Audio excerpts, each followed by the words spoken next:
Rhys Larkham lost £750,000, his family and his job, and it all started quite late on in life with just a £5 bet. Yes. How old were you when you placed this bet? 40. 40, yeah. And a wealthy man. Absolutely. Never had a problem with gambling before? No. And you'd never bet before? No, absolutely not. What was it on? What did you bet on? I was a game of rugby. I was at home. I'm ex-military, so maybe there's a bit of a thrill seeker in me. I reached a bit of a plateau at work. My little son, Matthew, who was 11 months old, had nearly died in my arms just a couple of weeks before. Right. And I suddenly saw one of the adverts. I really saw it for the first time. 18% of every advert is a gambling-related advert on TV, but for the first time, I saw one. It clicked. Yeah. And you won. I won. And do you know what? I asked myself, what would have happened if I'd lost that? Yeah. You put £5 down as a bet. What did you win? I won my £5 stake back. It was a £5 free bet. Yeah, that was it. You didn't win a huge amount of money that then made you think I can keep doing this? And no, and you know, this is the worst thing about gambling addiction. It's always gradual, it's always slow, it draws you in. At first it's a bit of fun. And you know, it was a bit of excitement. I began to engage with sport a bit more. I thought I knew something about rugby, about cricket, about football. But at the end, I was where everyone else ends up, the addicts, on the online casino or the casino games. Tell me how those work. So a casino game, it's just like any other live casino, but you do it online. So the fixed odds betting machines that we're talking about today would be a casino game, like roulette or like blackjack. The problem is the speed, the rapidity that you can keep doing it. If you place a bet on a sports match, you might have to wait an hour and a half for the outcome. But with gambling, every 20 seconds on the roulette wheel, it's lethal. Now, you did it online. Yeah. How much money did you start to win or lose? How did you say it started gradually, but you got to £750,000 down? Yeah, the problem I had is I had access to money and I had time. I kept everything a secret from my wife. She didn't know a thing. For 3 years, she was living with a stranger, someone she thought she knew. So I sat at home, working from home. I'd do my work in a couple of hours. The rest of the day would stretch out ahead of me. And that was deliberate? Was it? I think so. With retrospect, it probably was. What I can't ever understand, and I'm sure I'm speaking for a lot of people watching who don't have a problem with gambling, is you'd think that because you lose more often than you win, and you can see the negatives stacking up, you'd think that that would be a kind of a learning curve, you know, almost like putting your hand in the fire. It hurts, so you stop doing it. Yes. Why does losing and losing more and more and more not stop you from gambling? I think for the problem gambler, and you have to talk about that small percentage of people, but it's a large number because of the large numbers of people that are gambling in the UK. For those people, it draws you in because you keep thinking to yourself, I can win. My character is such that I'm a terrible loser, really bad loser, but I'm very competitive. I'm also an optimist, and that means in the army they taught me, don't give in, find a way around it, and that's why in professional sport, and at the moment I'm going in to see some of the sports clubs, they have a problem too. Now, unfortunately, these fixed odds betting terminals in bookmakers are known as the crack cocaine of gambling. So even for those, for an industry that has a problem with addiction and loss, these are the sort of worst of the worst. What do you think should happen with these to stop people becoming addicted to them? I would love to see the minimum stake reduced. I'd like to see it reduced down to £2. So what is it? Right, so what is it currently? It's £100 every 20 seconds. So £300 a minute. £300 a minute. The only people that are doing that are the problem gamblers, without a shadow of a doubt. And if they reduce that to, what, £2 per 20 seconds? Yeah, I'd love that. That'd be great, because then it wouldn't pull people in. The problem with it is people will go in to have a bet on the football, like they always do. They'll look over in the corner and think, what are those people doing? Piling money in. Yeah. And eventually they'll go there. And they are so addictive because you desperately want to win your money back. How did you stop? Because you're clean now. Yeah, 5 years in about 2 weeks' time. Did you just stop like that? Do you know, I did, and that's very rare. I think for a lot of people, it's a difficult, slow process, and Gamblers Anonymous and other help that you can get. And by the way, there's not much help out there for gamblers. How did you stop then? What happened? I've got a strong faith. I relied on that. I went back to exercise. I put some blocks in place. So there's a great bit of software that stopped me from using a gambling site. I knew if I pressed a button, it would send an email to my mum. And I was away from my triggers because I lost everything. I was homeless, about to be evicted from my home, lost my family, lost my house, lost everything. Have you got them back? Well, Emma came back for 9 months. We were reunited. But do you know what? The trust, we just never got it back. Yeah. And what about your finances? Are you solvent again? Yes, 2 years after, I had £73,000 worth of debt and a black bin liner, having worked in the city with a six-figure salary, but it's all back. 2 years ago, 2 years after I'd stopped gambling, I paid off my last penny. And just last question. It's getting me excited already. We arranged for gambler Tony Franklin to join a unique experiment by one of the world's leading experts on addiction, Professor David Nutt. No, it's a mistake. Gambling addiction is not a failure of will. It is a brain disorder which is preyed upon by the gambling industry. Honestly, I can feel my heartbeat just rising, just looking at the damn thing.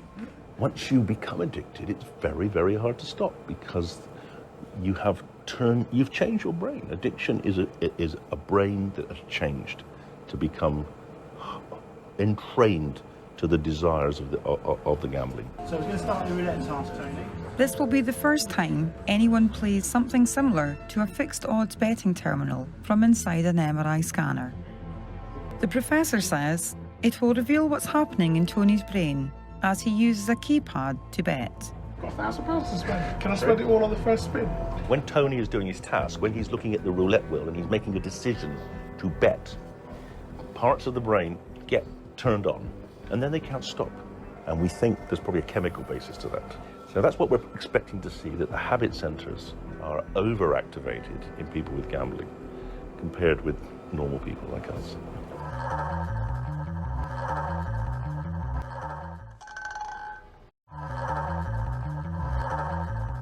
The brain's not very active. Maybe a little bit here, he's thinking at the, what shall I do? But it's pretty calm. Contrast that with what happens in the next one. And That's a huge difference from indeed there to there. Exactly. So that's in a matter of seconds as well, would it be? Exactly. Or... Absolutely, yes. Okay. So here we see the visual system, the back of the brain here, intensely activated. He's watching really closely. He wants that ball bearing to come down on his colour. And now we look at the emotional regions. And these are different regions activated. This is the anterior cingulate cortex, this is the insular, and these are the two areas of the brain which make sense of emotions. They may generate the emotion he's feeling of excitement. Will I win? Won't I win? And here we see a very similar picture. In fact, the only real difference between winning and anticipating is this area here. And this is an area where I think we see the sense of satisfaction. Yeah, I've won. That's good. Register that. Start again. But overall, winning and waiting to see if you've won, the anticipation, they're both pretty much the same. And that's a really key point about gambling. It's not just the winning that counts. It's the taking part. And the taking part repeatedly when you don't win is as activating to a gambler as the winning. When you're sitting at a fixed odd terminal, you're getting this every 20 seconds. Yeah. So you can have hundreds of them.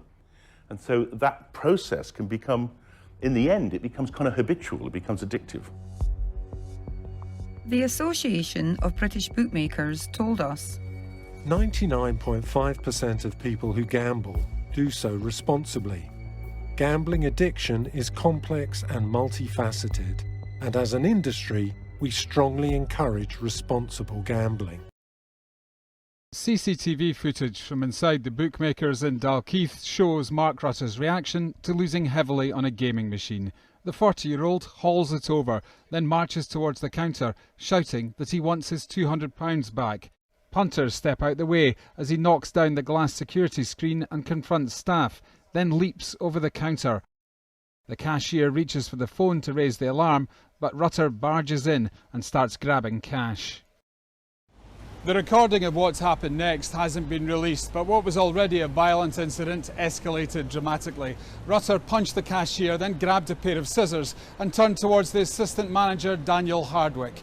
Fearing for his life, Mr. Hardwick said don't do it, but Rutter stabbed him twice in the neck, narrowly missing major blood. A man accused of going on a rampage at the Seminole Casino in Immokalee. Officials in Collier County say Stephen Scott lost all of his money while gambling at the casino. When the staff told him he couldn't use a $50 credit to gamble, they say he smashed a bottle on a machine. The glass shards injuring several people nearby. Officials say he also hit a dealer with a chair. He's facing multiple charges, including battery and criminal mischief. This is original. This is not. This is product, new product. Original, new product. Spin original.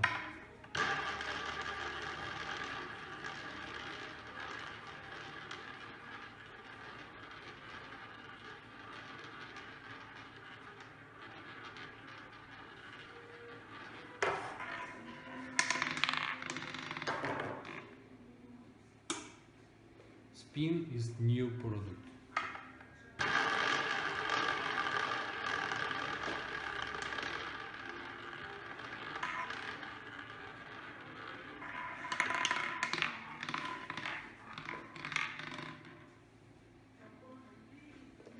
Size identity.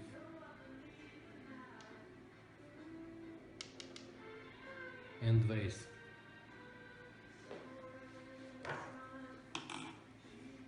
New product.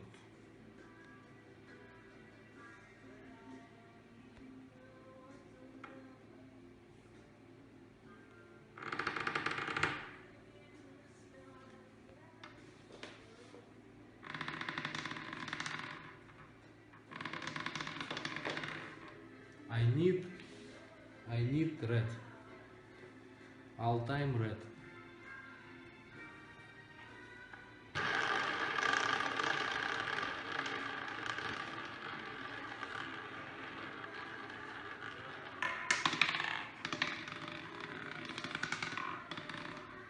Red.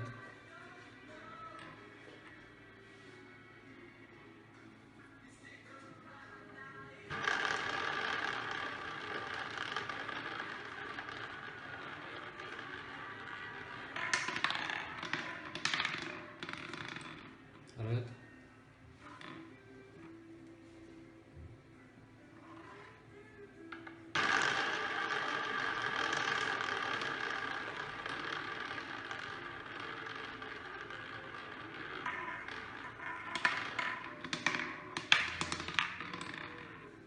Red.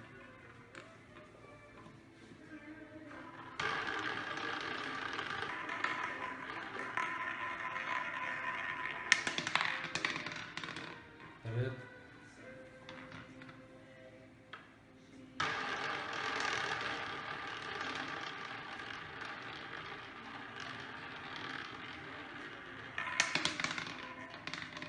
Red.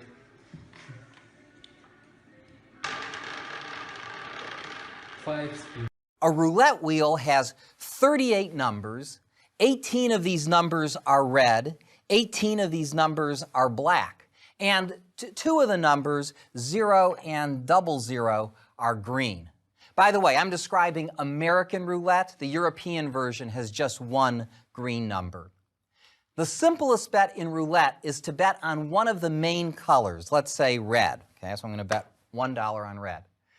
It's an even money bet, which means that if you bet $1, then you'll either win or lose $1, depending on whether or not a red number appears. Here, let's give it a try here.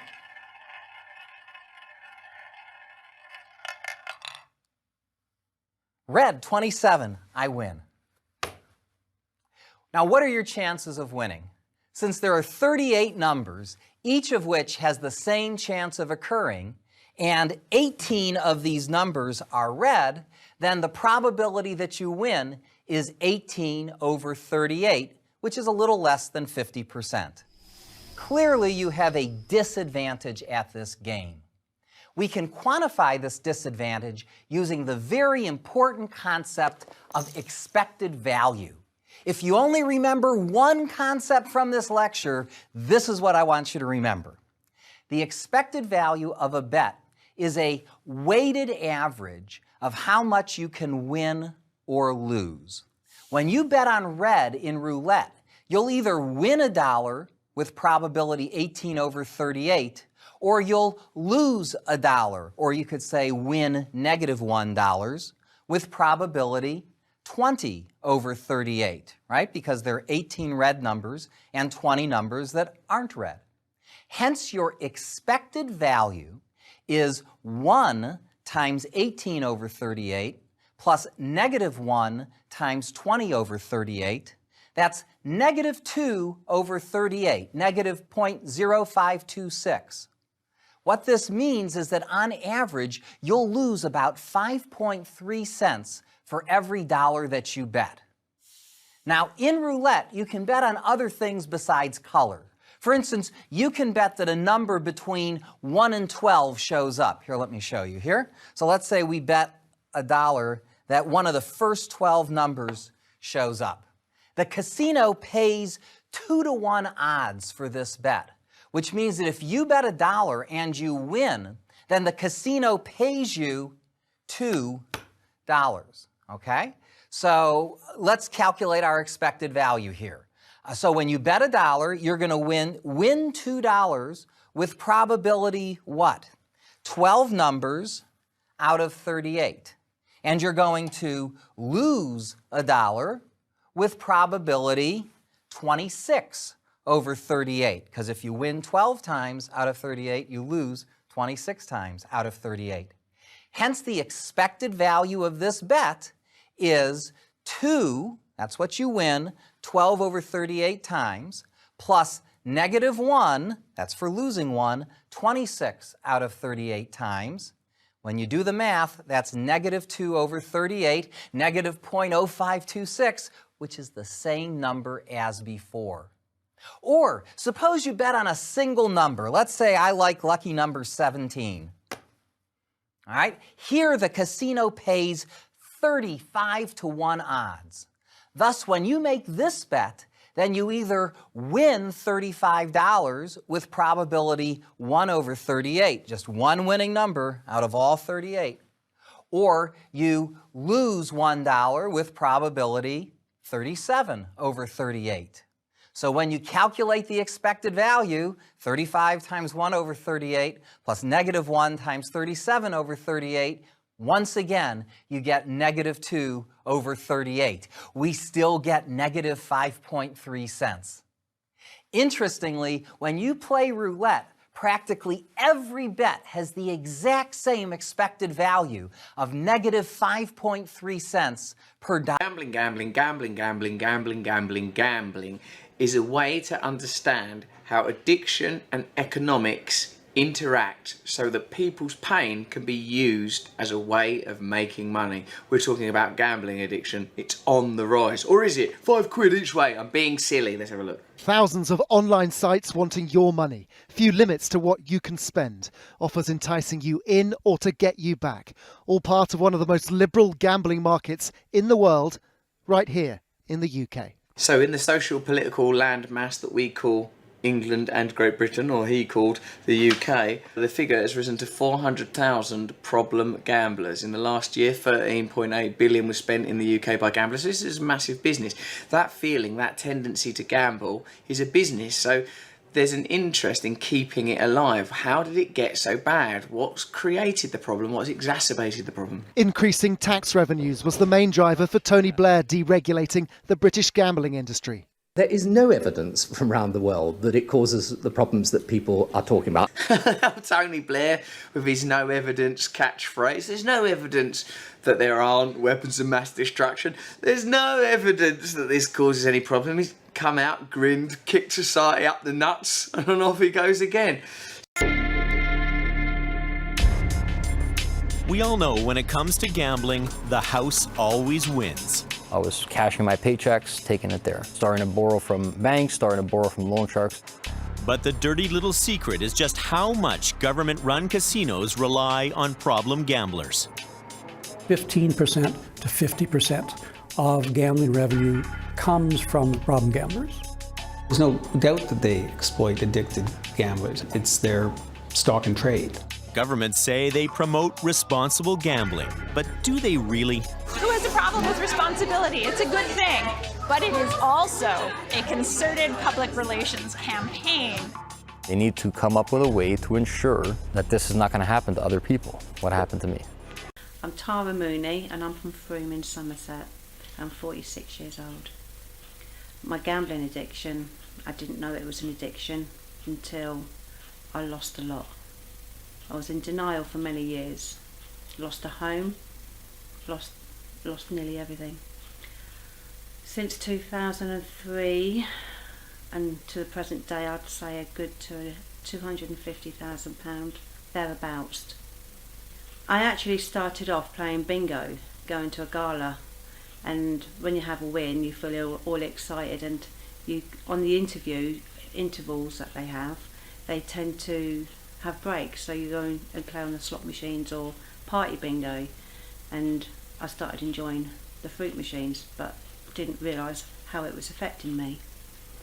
And when I was bus driving, every dinner break I had, I was going into like Corals, bookies, any kind of bookies that was nearby so I can get back to work on time. And you know, there were times that I have regretted that I did take a float from work which was covering my gambling, but I did tell my boss what I'd done. I thought to myself I was going to get the sack, but he was very understanding and he didn't want to let me go anyway because I was a good worker. But yeah, it affects you and it gets you depressed. It isolates you. You're just stuck in that circle. Yeah, I found a hobby to do, which I write and self-publish books, and that takes my mind away and it eases things for me, and I like writing. I do other things now, and I go out more. If I do my writing, or I go around my friends. I have more of a social life now. I'm not as isolated. And the hardest thing I thought was telling my loved ones about being addicted to gambling, because I thought they were going to be very judgmental. My boss was brilliant. Parts of my family was not understanding at all.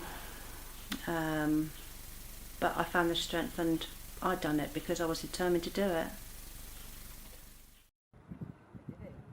In Coatbridge, North Lanarkshire, among the charity shops, the loan shops and the shut-up shops of its decaying main street, one industry is booming.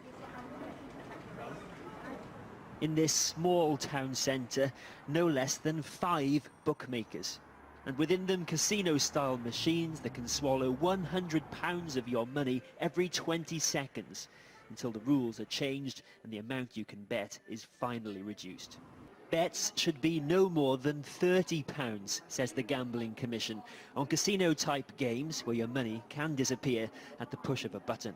Before you know it, you've lost your 12 hours takings, £100 possibly, within minutes. Martin would feed the betting machines with everything he earned as a taxi driver and more. I would go in there and pawn a wedding ring or a watch. Pawn your own wedding ring? Yeah, I've lost, sadly I'm ashamed to say, I've lost 2 or 3 wedding rings that my wife has bought me over the years. People might understand, they hear £30 maximum bet. Does that mean that all you can spend in the bookies is 30 quid? That's all you can spend in 10 seconds. That's all that means. Because the next 10 seconds is another 30 quid. Once you start playing on a machine, everything else goes out the window. All rational thinking leaves you. You're just on one of these cycles of destroying yourself. Gamblers are losing, on average, £5 million a day on these machines every day of the year. The Association of British Bookmakers says it fully understands public concern and will do more to address problem gambling. Swim for your life! Chinese man jumps into ocean to avoid debt.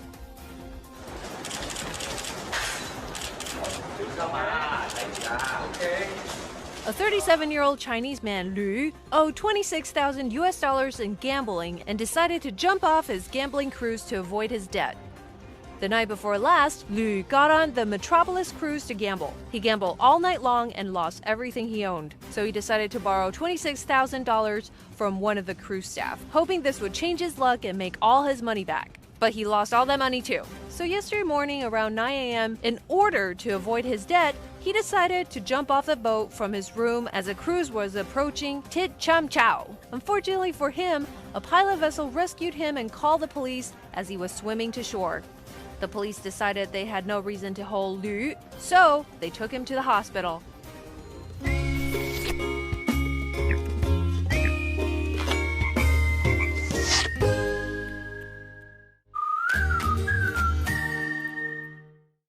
Gambling addiction story ends in tragedy. A woman from Quarry Bay, Hong Kong committed suicide in the North Point area of Hong Kong.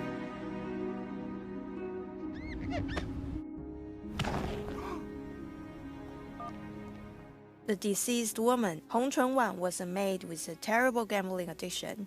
Her husband was unemployed due to a chronic disease, so she worked 2 jobs to support him and their 3 children. According to a neighbor, Hong was talkative and dedicated to helping others. Hong used to be a millionaire who owned 3 apartments inherited from her father. She borrowed a large sum of money from friends and from loan sharks to support her gambling addiction. To repay the debt, she had no choice but to sell all the 3 apartments lower than their market values.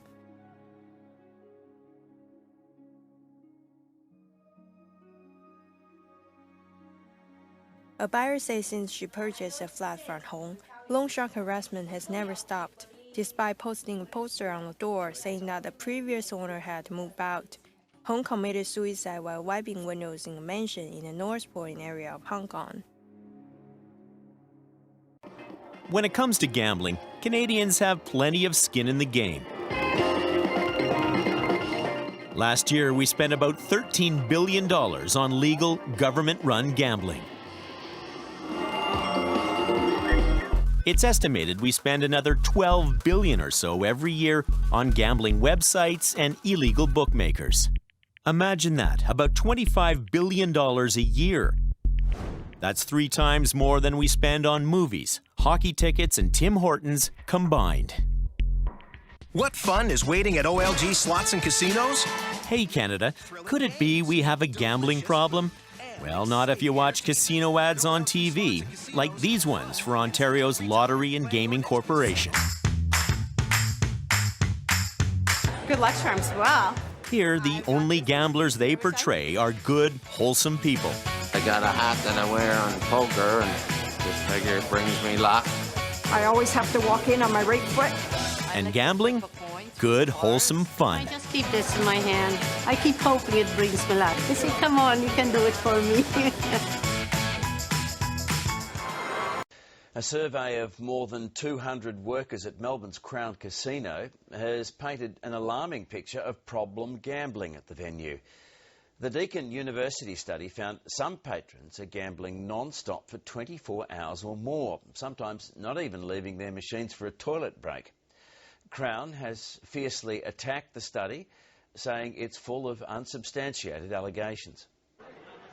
Anti-gambling campaigners say the results of the survey are shocking but not surprising. This report vindicates exactly what so many individual whistleblowers who have come to me over the years from Crown have also said. 225 Crown Casino staff were interviewed for the study without the company's knowledge. They told of high levels of violence at the venue, with 1 in 5 saying they did not feel safe at work at all times.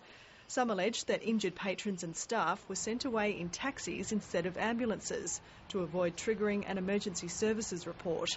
The study also found problem gamblers were allowed to stay on poker machines for 24 hours or more, at times without a toilet break. It's a quite common occurrence that people will wee on the stools or on the carpet in the casino. Linda Hancock says Crown is not upholding its own code of conduct on responsible gambling, and tougher regulations are needed. Linda Hancock, her career is built around bashing Crown. I mean, that's what she does for a living. Crown says it's the most scrutinised business in Melbourne, and the study has no credibility. A group of anonymous people making unsubstantiated allegations or accusations. Crown says employees with evidence to support the allegations should report it to management, gambling authorities or police. Frances Bell, ABC News, Melbourne. I was so addicted to gambling that it took over my life. Adam Osmond was once one of the most prolific gamblers in the US. This is probably about $1 million, but then again, that's only the last 2 years of my gambling, and that's just a small part of it. I came here to go to college, and I've been here ever since. I got married, have my children, and I've been here almost 30 years now. The tragic thing with Adam, he used his abilities, he used his hard work, and he fell victim to one of the other things in America, what I've heard called the jackpot mentality. Adam used to run 2 convenience stores in Connecticut. Between 2002 and 2008, he started spending thousands of dollars on the lottery in his store every week. And the only reason why I was in that business was just to support my addiction. This is $10 that has never even been scratched. These are $30 a ticket. I will buy them by the book. Each book is 25 or 30, and you multiply 30, that's about $900. So I was hiding the tickets from my family, and I was so addicted to gambling that it took over my life.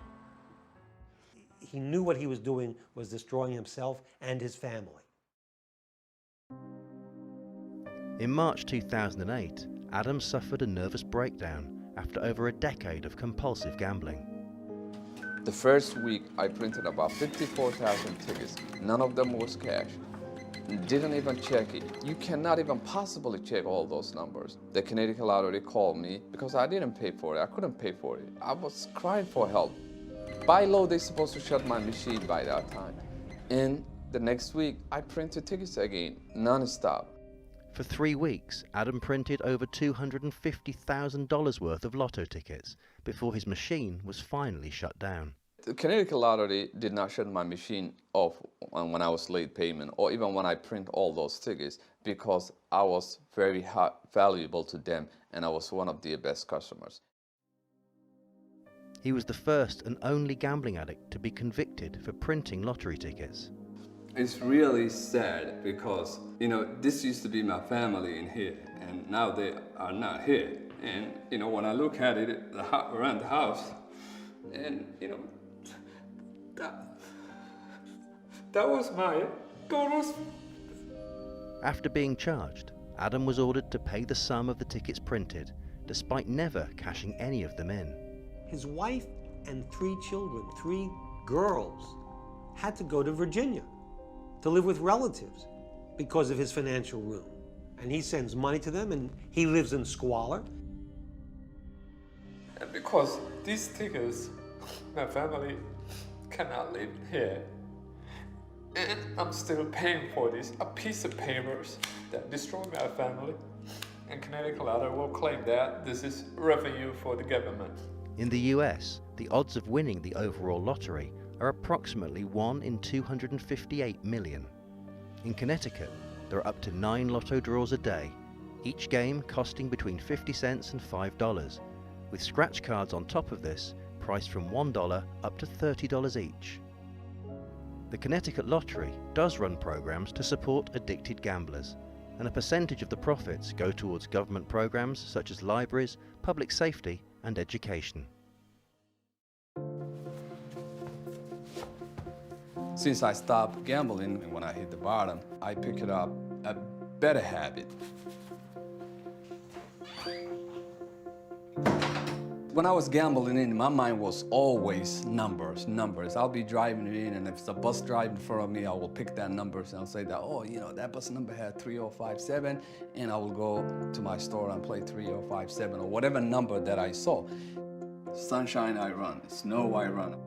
In November 2015, 7 years after his original conviction, a new judge reviewed his case and found his original penalty to be illegal.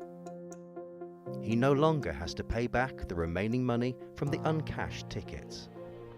And I will never stop running. And again, I always tell my friends, I'm running away from gambling. And every time I'm running, I say, I'm running away from the lottery.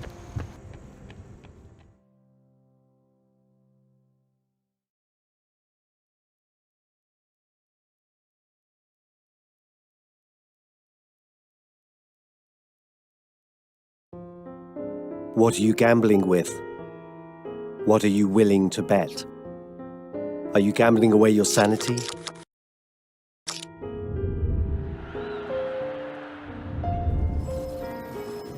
Or your future? And happiness? Even your dignity too? For yourself and your family, stop gambling. Pingwo Fund Gambling Counseling Hotline, 183-4633. मैं एक फर्द हूँ या एक एहसास हूँ, मैं एक जिस्म हूँ या रूह की प्यास हूँ, के सच